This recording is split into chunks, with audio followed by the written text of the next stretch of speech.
Mirë se vini në Blu Televizion në Atlas Njerëzor, I cili u dëton në përjetë që frymëzojnë. Atlasi Njerëzor këtë herë ndalet tek një zë I urtë, I thjesht, por dhe shumë I thellë.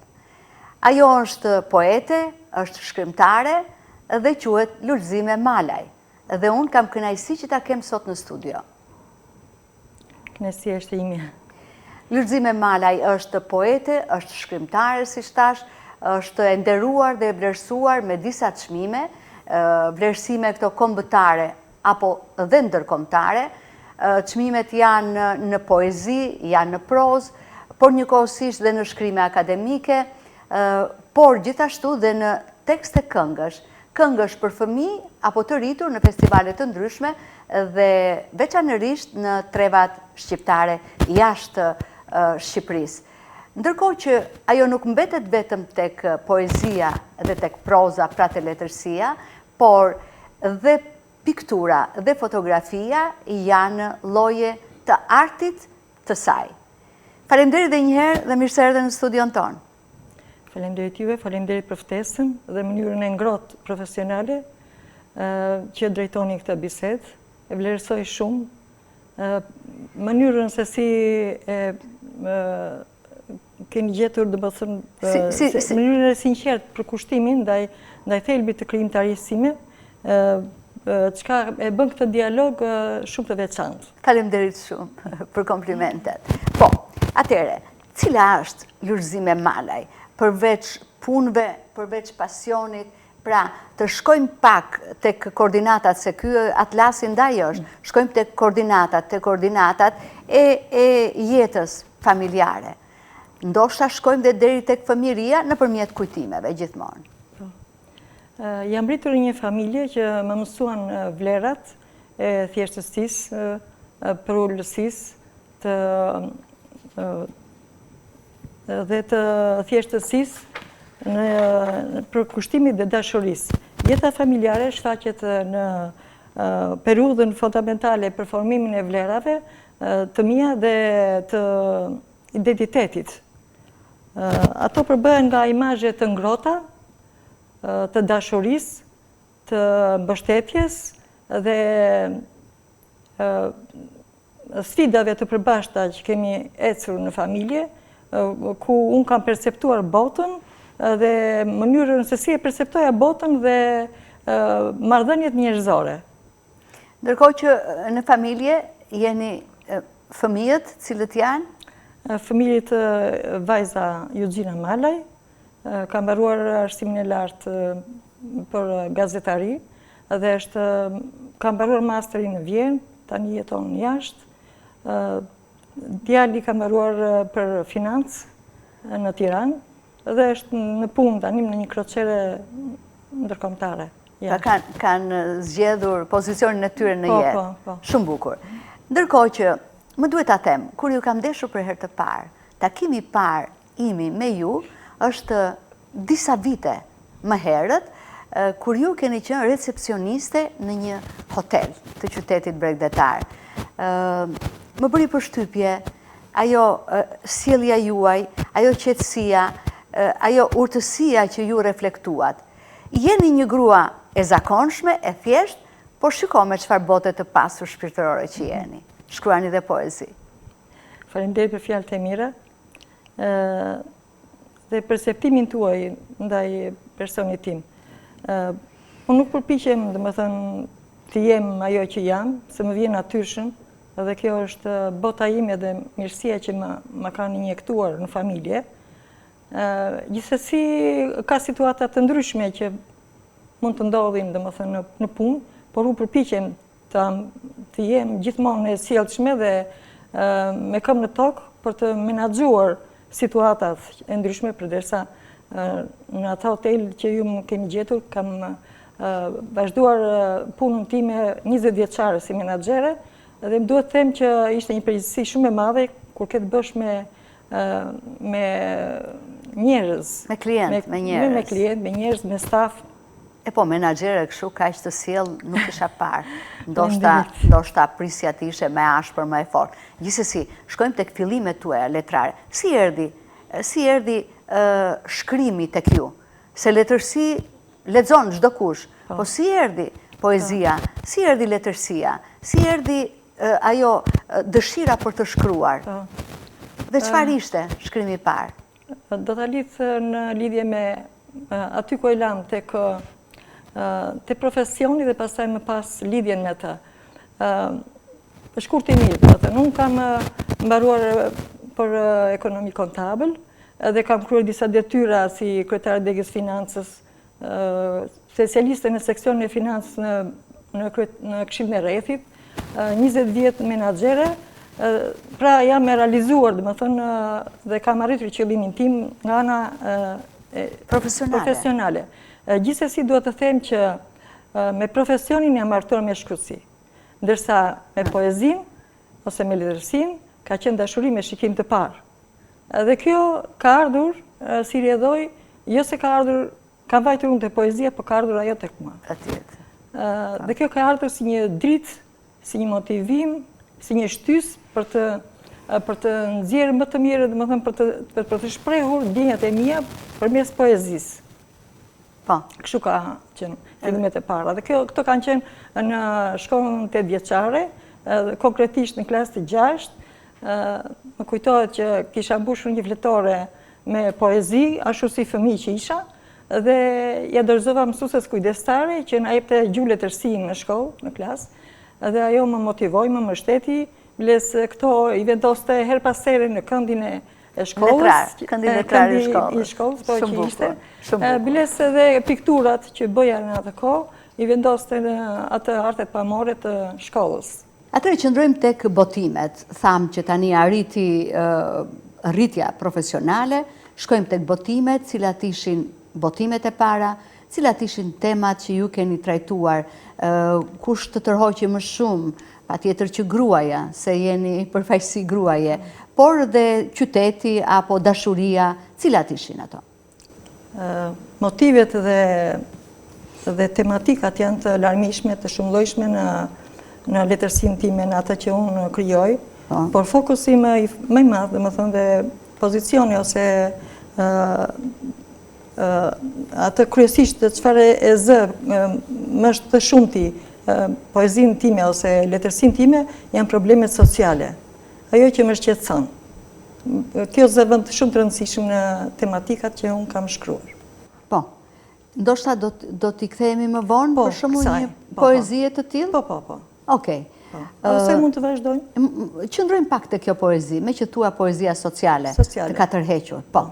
Këpucët e kuqe, për shembull, se kjo është një tragjedi që ka ndodhur dhe unë Gruaja me këpucët e kuqe. Gruaja me këpucët e kuqe që ka marrë dhe këtë. Gjithë vëllimi merr titullin, po. Titullin këpucët e kuqe. Për të dhënë mesazhin stop dhunës ndaj gruas. Kjo është qëllimi i kësaj titulli. Po, dhe këto tema më prekin gjithmonë, jo vetëm për në Vlorë apo në Shqipëri, po edhe në arenën ndërkombëtare, gruaja në botë. Për gruaja ose dhuna ose luftat në Ukrainë, domethënë gjitha këto që ndodhin, unë prekem dhe i shkruaj. Po, mund të më lexosh një strofë? Po. Këpucët e kuqe. Një shi holl vjeshte, sa kish filluar. Blicat e vetëtimave filmonin atë natë. Burrat kthenin kokën pas këpucëve të kuqe të një zonje në bulevard. S'di si humbi në rrugicë, si më humbi në rrugicë, po takat e dëgjuan në për një shkallë, ndërsa kaloja poshtë një balkoni, ulurimin e saj e dëgjoi një mahall. Si nuk ju tha dora kriminale burit, buloi në gjak gruan e tij pa jetë. Ku ta dinte ajo se ishte nata e fundit dhe s'do i shihte më fëmijët e vet. Në pell gjaku notonte trupi i saj. Nga gryka e prerë i rrifte pik. S'do dëgjohet me refreni takave, muzgjeve në neonet plot dritë. Agoi, në vend të sifonisë të tyre, gjëmuan kambanat lindje perëndim, sa që shiu i qulli deri në palc qytetin, që protestoi përvajshëm në një tubim. Këpucët e tua të kuqe, ritmojnë marshin funebër të vargut tim. Po, shumë poezi e dhimbshme, prekse, por me një mesazh të fuqishëm, sidomos po ta vendosur sot në sfondin e shoqërive në mbar botën që sfidë kanë pikërisht të luftën kundër dhunës ndaj grave dhe shumë e bukur. Lulzime, jeni ju një mesogrua dhe nëse si qëndroni, si këti etiketimi dhe sa i rëndësishëm është roli gruas në të shoqëri pikërisht nëpërmjet poezisë?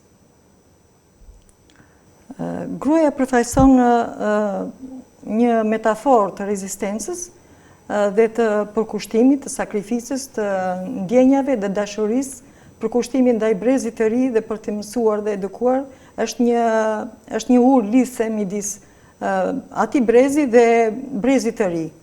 Pra, kjo mesogrua nuk është thjesht një folur demografike, po një status demografik, por është një urë lidhse midis brezit të ri.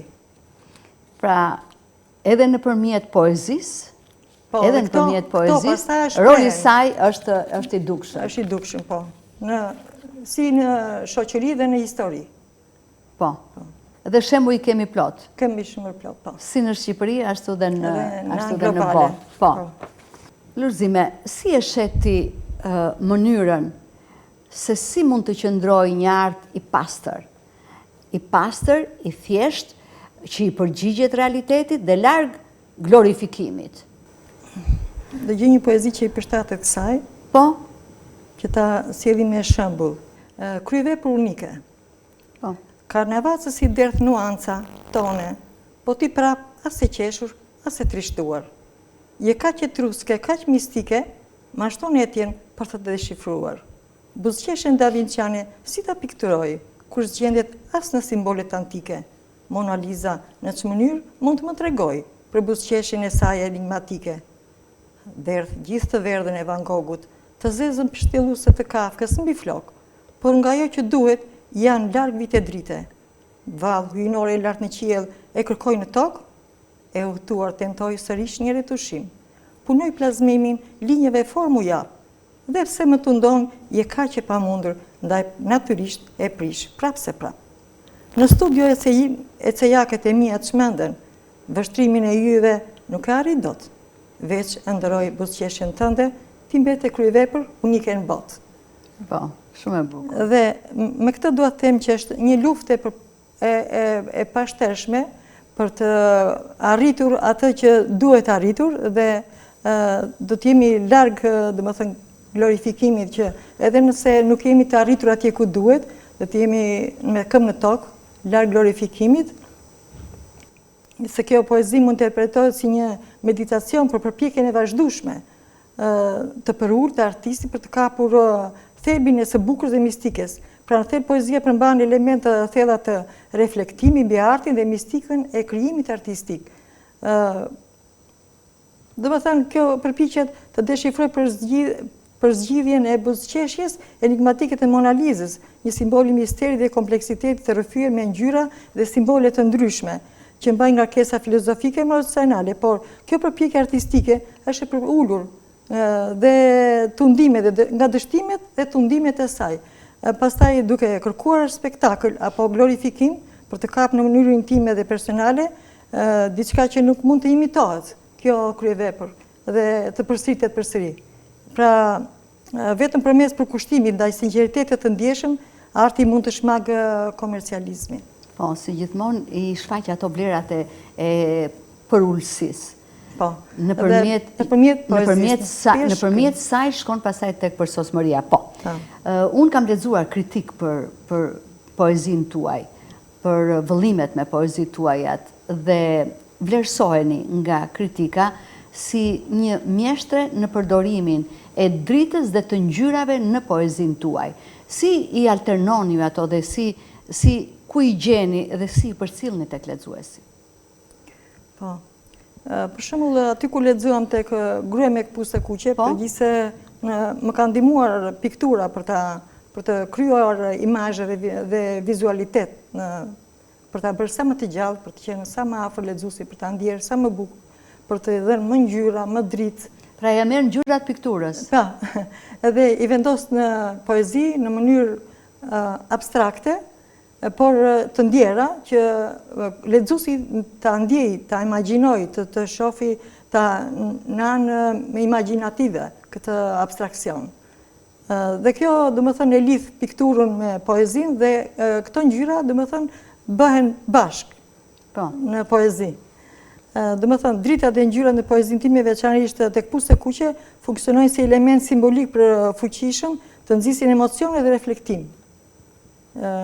Poezia lind nga një botë me ngjyra emocione që lidhen ngushtë me përvojat njerëzore dhe shfaqet si metafore e dhimbjes dhe dhunës. Domethënë, kjo ngjyra e kuqe është metafore e dhimbjes dhe dhunës, ndërsa aty dritat e neoneve ku kalon ajo dhe shiu bëjnë kontrastin. Janë kontrastin dhe japin një tragjedi që po ndodh, duke e bëjnë më të prekshme, bëjnë më të dhimbshme. Për të denoncuar një tragjedi dhe popullin që ngrihet për një tubim për dhunën, dhe kjo është ajo që shkrimtari duhet të prek, më thënë, me këtë anë, dhe të prek masën për të reaguar ndaj dhunës, ndaj gruas dhe të gjitha problemeve sociale që ka. Do të është një sy kritik poeti për të nxitur masën. Dhe jemi tek thënia e Da Vinçit, i cili thoshte, poezia është pikturë, e cila nuk shihet po dëgjohet.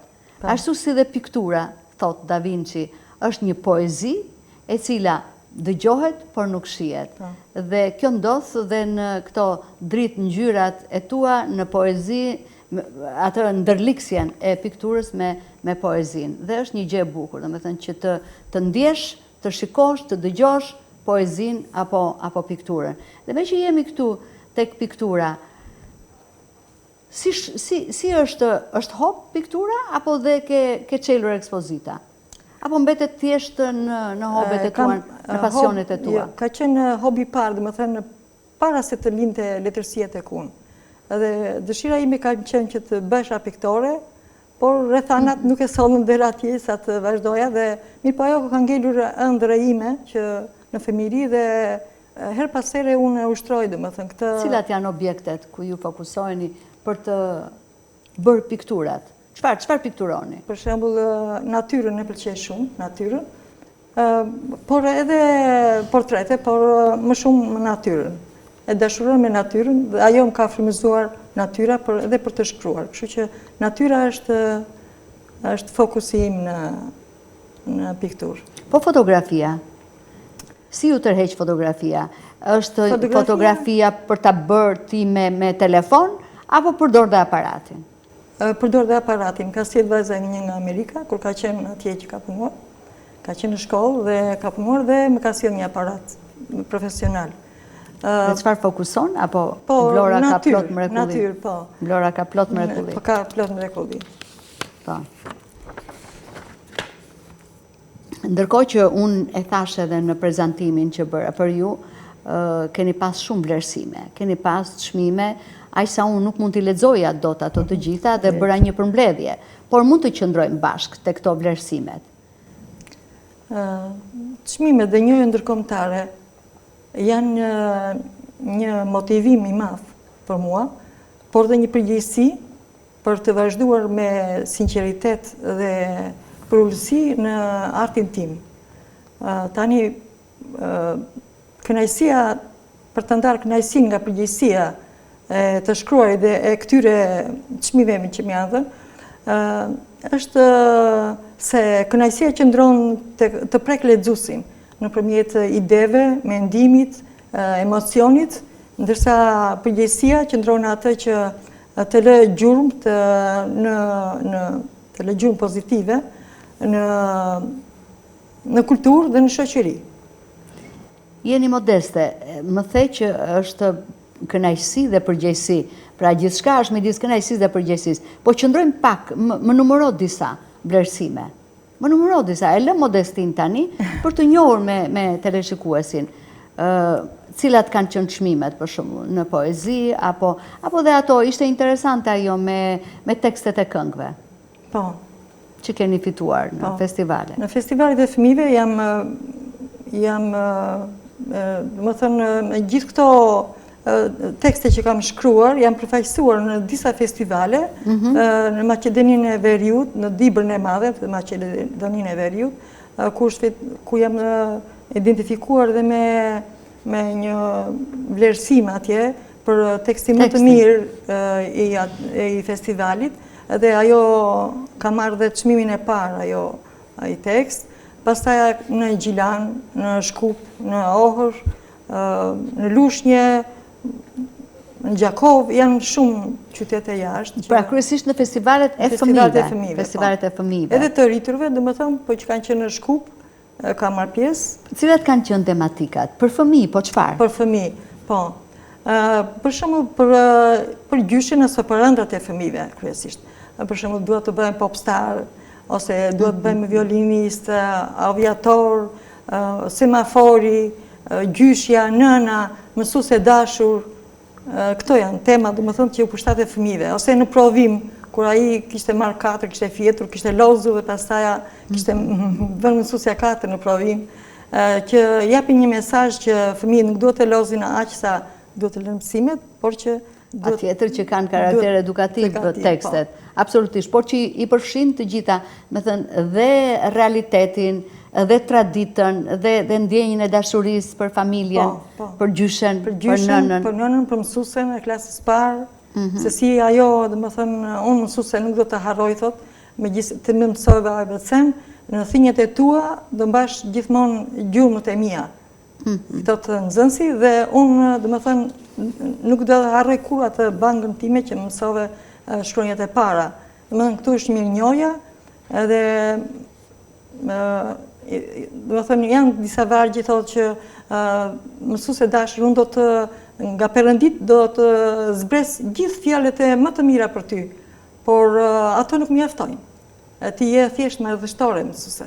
Janë mesazhe të rëndësishme këto në një kohë sot që edhe gjërat kanë ndryshuar dhe raportet nuk janë proporcione të drejta absolutisht. Ky është edukimi, po. Shkojmë tek poetja. Poetja dhe qyteti. Atëre, cila është lidhja juaj me Vlorën? Nuk keni lindur në Vlorë dhe çfarë ju i dedikoni Vlorës?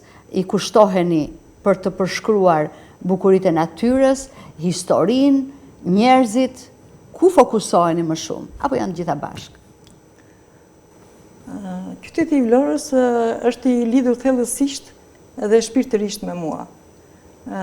Si qytet që përmban një harmoni unike midis detit, historisë pasur edhe anës njerëzore dhe njerëzit e thjesht edhe të mikpritësa më japin shumë frymëzim.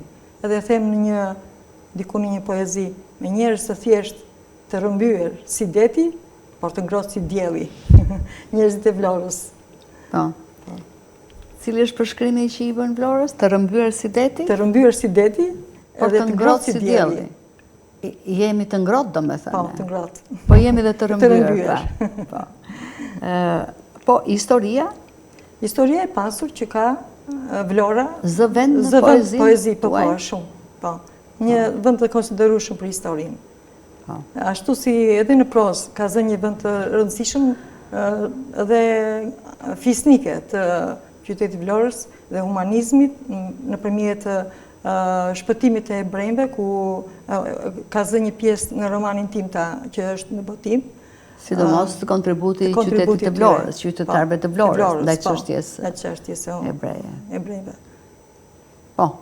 Ndërkohë, në qoftë se flasim përpara se të kaloj unë te dimensioni njerëzor, Lulzime Malaj, për ta përmbyllur veprën letrare, një roman keni? Keni disa vëllime me poezi, një roman apo jo? Është një roman që është i përfunduar dhe është në botim. Pastaj janë në dorëshkrime, është romani tjetër, që është kam romani i botuar, si e ka titullin? Dashurinë në qiejt parizien, që lidhet midis Parisit, Shqipërisë, Vienës edhe Gjenovës. Dhe çfarë tregon ajo gjë që i ke të tërë titujt e qyteteve, kryeqyteteve të botës? Është një çift që të tregojnë çik si subjekt, më thënë, një çift që dashurohen në qiell, në avion. Kjo është si metaforë. Dhe aty ku dashurojnë ata dhe unë i ka marrë si dy metafora, apo si dy dritare, që nëpërmjet këtyre të shpreh probleme sociale.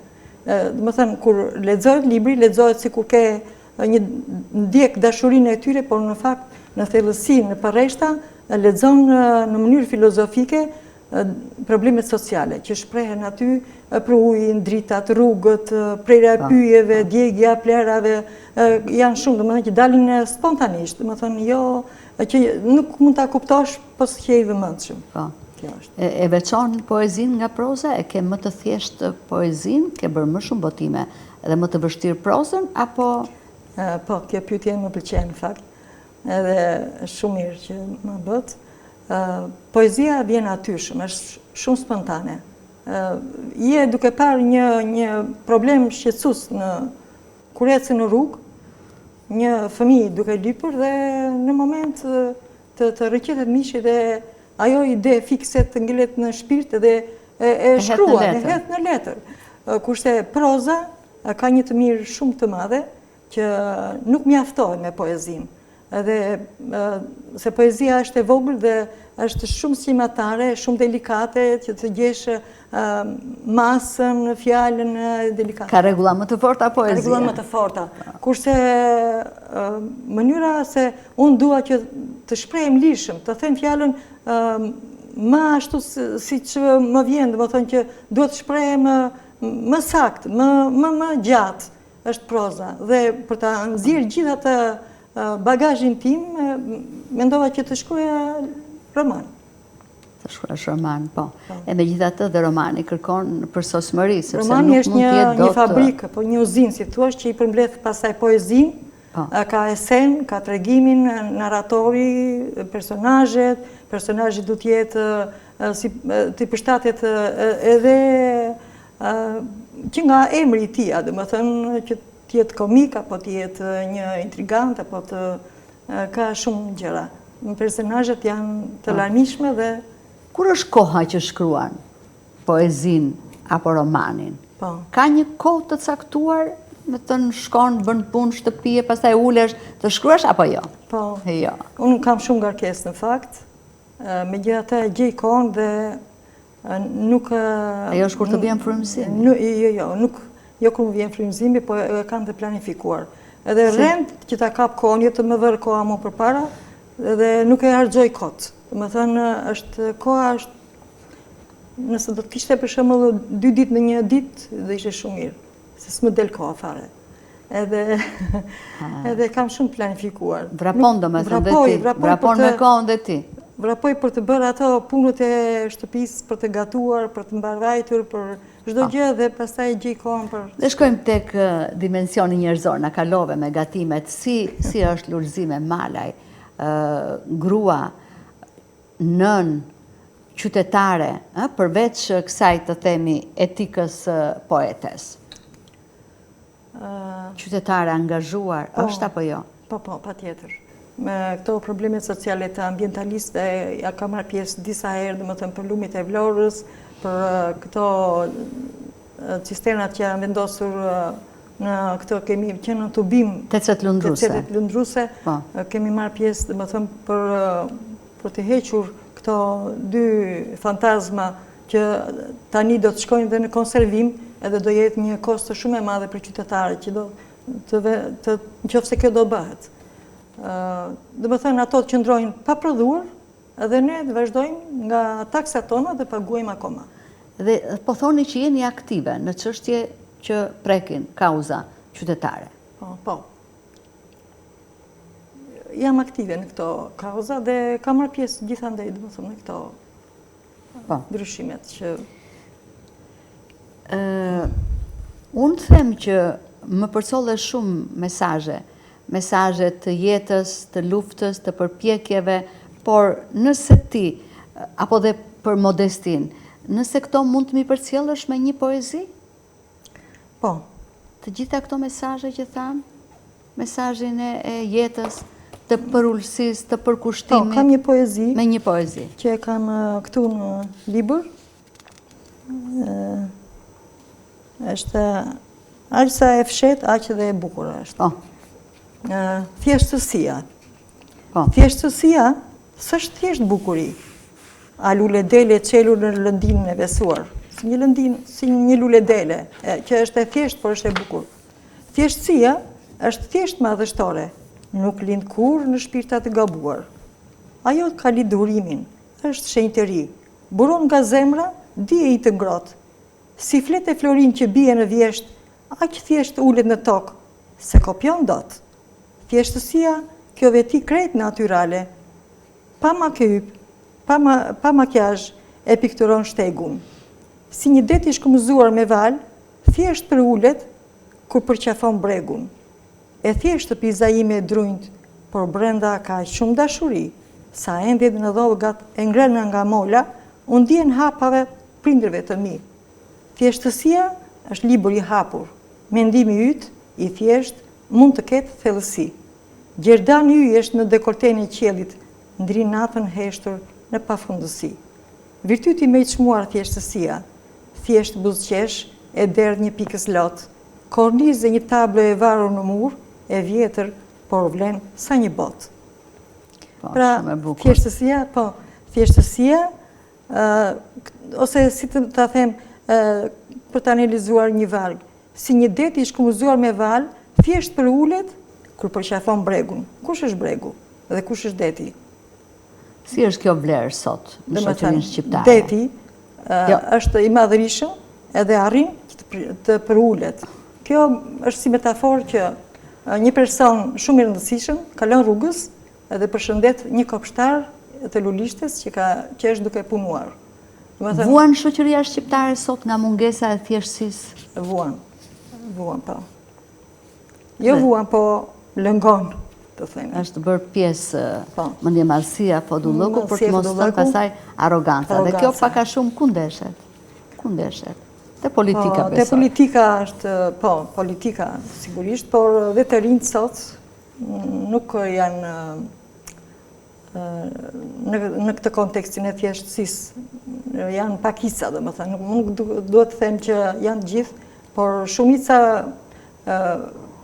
bëhe snob, pas robave firmato, pas gjërave pa vlera, kur në të njëjtën kohë thjeshtësia është ajo që duhet. Kemi nevojë shumë. Po, shkojmë te disa thënie të ditës. Unë kam zgjedhur dhe referencat poet apo shkrimtar apo filozof.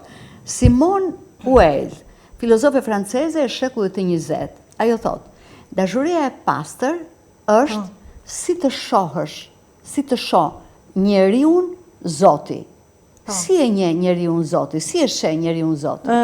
Njeriun Zoti e sheh si një qenie komplekse, domethënë me dobësitë dhe me vlerat e tij. Pra, Zoti e sheh njeriun të papërsosur. Gjithsesi, thot Zoti, që njeriu është i destinuar për të ndjerë dhe për të ndjerë i dashuruar, i pakushëzuar. Po, dhe tjetë pa maska, tjetë i vërtet. Po, sigurisht, pa maska. Do më thënë, kjo është që të jetë, do më thënë, dhe me dobësit, dhe me vlerat, por gjithsesi është ajo që ai është i destinuar për dashuri të pakushëzuar.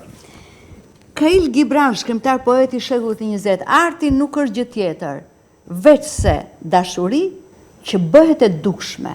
Po, arti vetë është dashuri. Edhe këtë dashuri pastaj krijuesi, ai artisti, e hedh në letër, e pikturon me bojra, edhe kjo bëhet e dukshme, edhe kjo është dashuri, që të përcjelli atë ndjenjen, atë bukurinë, atë mesazhin që ka brenda vetes, edhe pastaj kjo bëhet e dukshme dhe kjo dashuri bëhet e dukshme për të tjerë, duke dhënë mesazhe për jetën, për moralin, për sfidat, për gjitha aspektet që ai ka menduar për ta bërë atë pikturë, për dhunën, dhe kjo dashuri, arti në vetvete është dashuri. Poetët në përgjithësi... Do të shtoja edhe këtë që, më falë, ky autor i veprës së famshme është i Profeti, ai është njohur dhe me poezinë dhe prozën mistike dhe humaniste që ka influencuar në botën globale, me Profetin. Është e vërtet. Po. Lulzime, çdo të thotë që poeti të përmbush Amanetin e Homerit, që do të thotë, një fjalë e thënë bukur mund të shpëtoj jetë. Si amanet, ky është si amanet hyjnor i traditës homerike. Është një mjet i fuqishëm që transmeton mesazhe të rëndësishme, shumë, domethënë për të ndryshuar fate njerëzish. Fatet e jetës njerëzore. Është e vërtetë. Është e Po, vërtetë. shumë mesazhe i fuqishëm.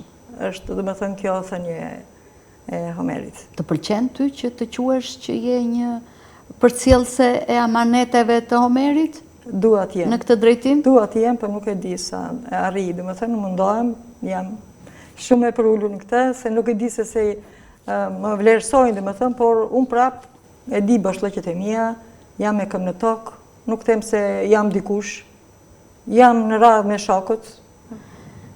Lulzime Malaj, unë të falenderoj. Faleminderit, kënaqësia ishte ime. Që ishe sot në Ishte një studio. bisedë shumë e bukur, ishte një kënaqësi e veçantë, isha misionin tuaj të vlerë, me profesionalizëm, si gazetare e suksesshme, që dini të shpërlosni vlera në këtë format. Më duket po më përkëdhen me shumë, e lëm me kaj. Të falenderoj. Edhe ndërgjegjësimin e masës me virtytet larta që duket se nga dita ditë këto vlera po zbehen. Dhe detyra jonë është që ti rikthejmë këto vlera. Faleminderit shumë. Faleminderit juve. Të nderuar shikues, ishte Atlas Njerëzor, ishte Lulzime Malaj.